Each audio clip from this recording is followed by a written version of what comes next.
Hi guys, इरतुल गाजी की episode 42 के अंदर आप देखेंगे कि कुर्दोगलो उस्ताद आज़म से जाकर किले में मुलाकात करता है।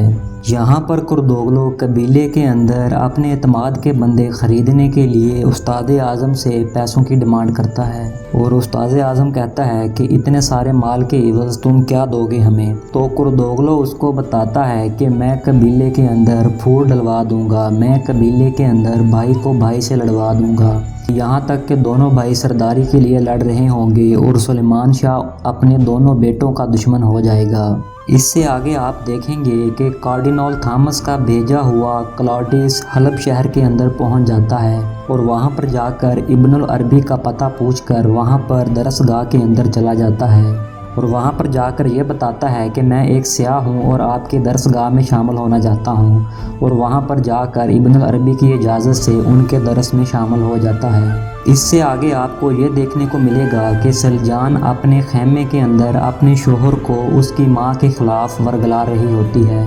वो यहाँ पर यह कहती है कि तुम हाइमा खाला के सुतेले बेटे हो, इसलिए वो तुम्हें कभी भी उस तरह नहीं चाहती जितना वो प्यार अर्तुगरुल से करती है। तो गुंदोगदो इस बात पर गुस्से हो जाता है और ये कहता है कि उन्होंने मुझ में और अर्तुगरुल में कभी भी फ़र्क नहीं रखा, लेकिन वो इस बात पर बाज़िद होती है कि वो सगी माँ उसकी है, तुम्हारी सुतेली माँ है, वो तुमसे इतना प्यार नहीं करती और ना ही वो कभी तुम्हें सरदार बनने देगी। लेकिन गुंदोगदो यहाँ पर गुस्से में आ जाता है और सलजान को अपनी ज़ुबान बंद करने का कहता है। इससे अगले सीन में आप देखेंगे कि अर्तुगरुल हलीमा सुल्तान और अपने दोस्तों के साथ कारवान सराय में बैठा खाना खा रहा होता है और इसके बाद वो कारवान सराय के अंदर ही रात गुजारते हैं और अर्तुगरुल हलीमा सुल्तान को ये बताता है कि अभी तुम सो जाओ, सुबह हमने कबीले की तरफ रवाना होना है। और उधर क्लॉडियस इब्नुल अरबी के कमरे के अंदर दाखिल होने की कोशिश करता है तो एक दरवेश उसको देख लेता है और उससे पूछता है कि तुम यहाँ पर क्या कर रहे हो। तो क्लॉडियस वहाँ पर झूठ बोल देता है कि मैं अपने कमरे का रास्ता भूल गया हूँ। इससे अगले सीन में शहजादे यिगिद को महल की एक नीज़ अफसीन भाई के पास लेकर आती है। तो यिगिद अफसीन भाई से पूछता है कि मेरे वालिद और मेरी बहन हलीमा सुल्तान कहाँ पे हैं। तो अफसीन उससे कहता है कि वो भी आपको बहुत जल्द मिल जाएंगे, अभी आप मेरे साथ यहाँ से चलो। और अफसीन भाई शहजादे यिगिद को यहाँ से लेकर चला जाता है। इससे अगले सीन में आप देखेंगे कि इब्नुल अरबी सफ़र के लिए रवाना हो रहे होते हैं। तो क्लॉडियस दरवेश से पूछता है कि इब्नुल अरबी कहाँ जा रहे हैं, जिस पर दरवेश गुस्से में आ जाता है और उससे कहता है कि तुम ये सब क्यों पूछ रहे हो। तो क्लॉडियस कहता है क्योंकि मैं भी इब्नुल अरबी के साथ सफ़र पर जाना चाहता हूँ। तो इब्नुल अरबी क्लॉडियस की ये बात सुनकर उसको अपने साथ सफ़र की इजाज़त दे देते हैं।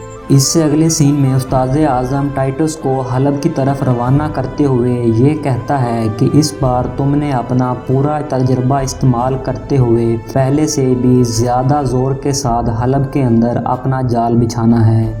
इससे अगले सीन में इज़ा द्वारा मारियो के रूप के अंदर जाकर अपने बाप उमर से जेल खाना के अंदर मिलती है और उसका बाप अपनी बेटी इज़ा द्वारा से मिलकर बहुत ज़्यादा खुश होता है और वो अपनी बेटी को बताता है कि मैंने इब्नुल अरबी को ख्वाब में देखा है और शेख इब्नुल अरबी ने मुझे कहा है कि कई कबीले वालों की मदद करो।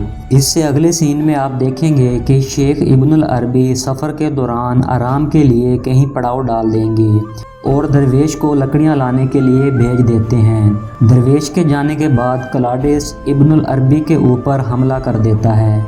इतने में अर्तुगरुल अपने साथियों के साथ वहां पर पहुंच जाता है और क्लॉडियस के साथ अर्तुगरुल के साथी लड़ाई करना शुरू कर देते हैं। काफ़ी ज़्यादा लड़ाई के बाद बिल आखिर क्लॉडियस यहाँ पर हार मानते हुए भाग निकलता है, जबकि अर्तुगरुल के साथी उसके पीछे भागते हैं लेकिन वो उनके हाथ नहीं आता और कहीं पर छुप जाता है।